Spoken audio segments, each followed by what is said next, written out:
There are two things that I really admire about the congregational tradition. Two things that I really appreciate about the history and the DNA of this church that we are all here participating in today. The first thing is that since its beginning, this tradition has offered space for the full freedom of the individual conscience. Some of our spiritual ancestors were the ones who were so unwilling to be told what to think and what to believe that they packed up their whole lives and they moved across the world to find a place where they could be free to practice religion as they saw fit. Today, we call those people the Pilgrims. Now, there are many things that we could say about the choices those Pilgrims made, about the ways they perpetrated injustice in their search for justice. But I admire their willingness to stake everything on the principle that each of us has to work out for ourselves what we think is true, that each of us ought to be free to act in accordance with our truest convictions. That is the first thing I admire. The second thing that I really admire about the congregational tradition is that despite those deep roots in individual liberty, this tradition has always organized itself in terms of covenant and community. This tradition has always said that in the absence of a binding creed or a strict doctrine or a bishop somewhere telling us all what to do, what holds all of us individuals together is the simple fact that we covenant to do it. No one is making us be here. No one is forcing us to say or to do or to be anything, but we are here anyway, voluntarily and with glad and open hearts, because we believe that we are better together than apart. That doesn't mean we never disagree. That doesn't mean that we live free from friction or difficulty. We can and we often do disagree about the terms of our covenant. We can and often do disagree about what our actions together ought to be. But as individuals who are all making our way in the world, working out our own understandings of God and justice and salvation and grace and forgiveness, as we are doing that, we are deciding every day to do it together. I was thinking about all of that last Sunday as I sat in a room filled with a bunch of us and listened to many of you talk. This was the Coffee with Counsel conversation after church last week, which was an opportunity for folks to offer feedback to church leadership and to hear more about specifically the church budget for this year. There's a lot we could say about the specifics of that conversation, but I'm actually more interested in the big picture. The big picture in that Coffee with Counsel conversation, the big picture is that I saw that old familiar tension between our individual consciences and the covenants we make together. The big picture is that old question of how we stick together in community while still giving each other room to follow our own convictions and to pursue our own truths and to seek justice as we see it.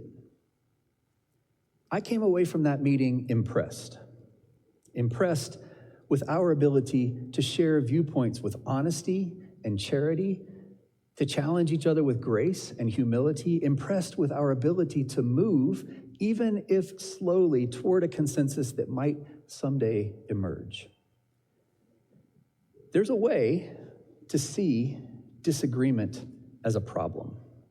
There is a way to see tension as a bug in the system, but we always have to remember that this is the way we want it to be. This is the way we have designed the system so that all of us individually get to have our say in how all of us collectively go about living our faith. And that is not a bug. That is not a flaw in the system. That is the strength of the system. And I would wager that that is the very thing that has brought many of us here. The idea that we can be free to pursue what we think is true and right, and that we can do it in community. Lately, we've been talking about being the church. Lately, we've been talking about what it means to be a community like this one, to engage in just this work that I'm describing, the dual work of staying in relationship with each other and making a difference in the world around us. If you look at the front of your order of worship, you'll find an image made by the national setting of our denomination. You'll find a banner that includes some but not all of the ways it can look to be the church. It's also up here on the screen. Protect the environment, care for the poor, forgive often, reject racism, fight for the powerless, share earthly and spiritual resources, embrace diversity, love God, enjoy this life. Those are some of the ways of being the church, and there are other ways too, ways that are not found on this banner.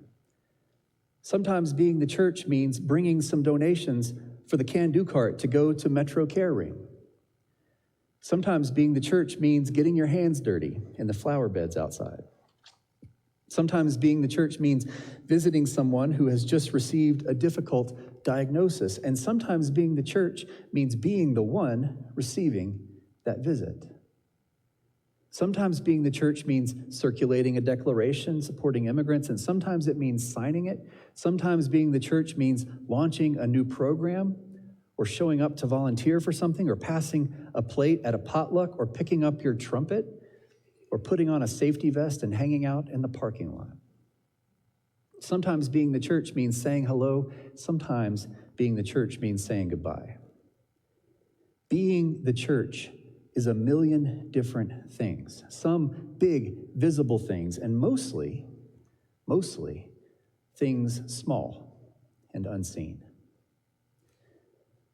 A little while ago, we heard Tricia read the scripture passage from the book of Acts. Acts, as you may know, Acts tells the story of the beginnings of the church. And in this passage that Tricia read, we heard about this idyllic community.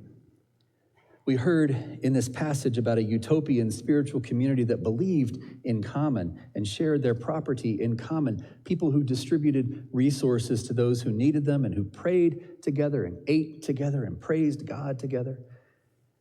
It is a beautiful vision. It is a moving portrait, and if I'm being honest, it is not like any church I have ever been a part of.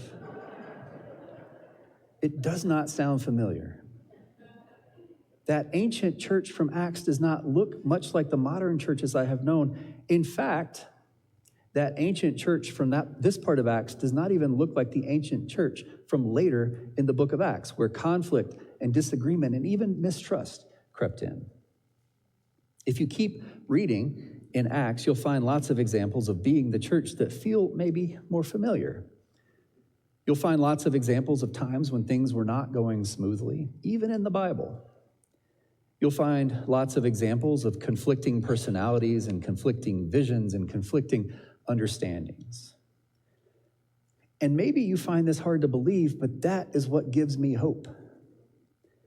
That is what makes me feel like it's all worthwhile, because that tells me that our frustrations, our disagreements, our disputes, our struggles, they all mean that we are being the church.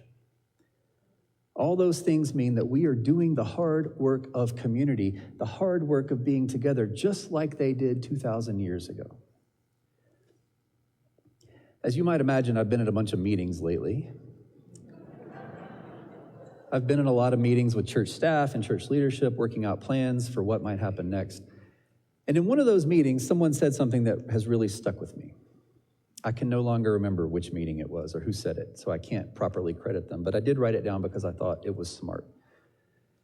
This person pointed out that peace is not the same thing as unity, and that when we disagree, it does not have to mean that we are divided. I'm going to say that again. When we disagree, it does not have to mean that we are divided. We might wish that we could live our lives free of conflict, but a church that was always silent, a church where no one ever spoke up in disagreement or in defense of something, that church would not be unified, but that church would be lifeless. And we are many things here at First Plymouth. We are many things in this theological tradition full of great protesters. We are many things, but we are not lifeless. And we are seldom silent. We're a community that is always working out together and individually what is best for the whole. We are a church that is always seeking the truest expression of what God is calling us to do. We are a people setting out together on a journey from where we are to where God is calling us to be, and that movement is rarely a straight line. As we contemplate that journey, that travel, that movement from where we are to where God is calling us to be, the landscape remains tough. We still face very difficult challenges as we try to imagine a passage from here and now to a future we cannot yet see. Here's one example of the difficult terrain. When this church building was built here on this site, I think in 1954, I might not have that right, 1 out of every 2 Americans was a mainline Protestant Christian. 1 out of every 2. 50% of Americans belong to a church like this one. Now it's less than 10%. Fewer than 1 in 10 Americans today belongs to a church like this one. And it's worse than that, actually, because when you limit things to American adults under 40 years old, fewer than 2% of American adults under 40 belong to a mainline Protestant congregation. That's 1 in every 50. There are complex, systemic reasons for that shift, a shift that has seen people flock toward conservative and evangelical Christianity on the one hand, and that has seen people become non-religious in droves on the other hand. There are big picture challenges over which we have very limited control. And that is the territory through which we are journeying. That is the landscape through which God is calling us toward whatever comes next. That is the big picture challenge of this moment. That is the thing that is largely out of our control. We cannot change the demographics of the United States. But there are many things that are within our control. Even as we face a difficult journey over challenging terrain towards the place where God is calling us, even as we undertake that journey, we can control the way we travel. We can control the way we move. We can choose the way we are being the church. We have to decide together where we think God is calling us to go, but along the way we get to decide together how we are going to get there. And that is where I find myself reflecting on a meeting like that one last Sunday. That is where I find myself thinking about the hundreds of meetings, probably thousands of conversations I have been a part of in my 18 years and counting at First Plymouth. This is a community that has never shied away from hard work and good thinking and faithful discernment. And what I saw last Sunday is a community that is newly recommitted to the idea of covenant. I saw last Sunday a group of people paying attention to both agreements and disagreements in the context of the commitments that we have made to each other, and I have seen it in other places too. It is inspiring to watch people seeing each other and hearing each other's commitments in real time. It is moving to watch covenant play out in the way we all speak and relate to each other. That does not make any of it easy. Being in covenant with each other does not suddenly place us in harmonious agreement. It does not mean that suddenly all of our individual differences of opinion go away, or that the answers to hard questions suddenly become obvious. But being in covenant does place us into relationship. Being in covenant is what makes us a church. And so we end up back at the idea of being the church.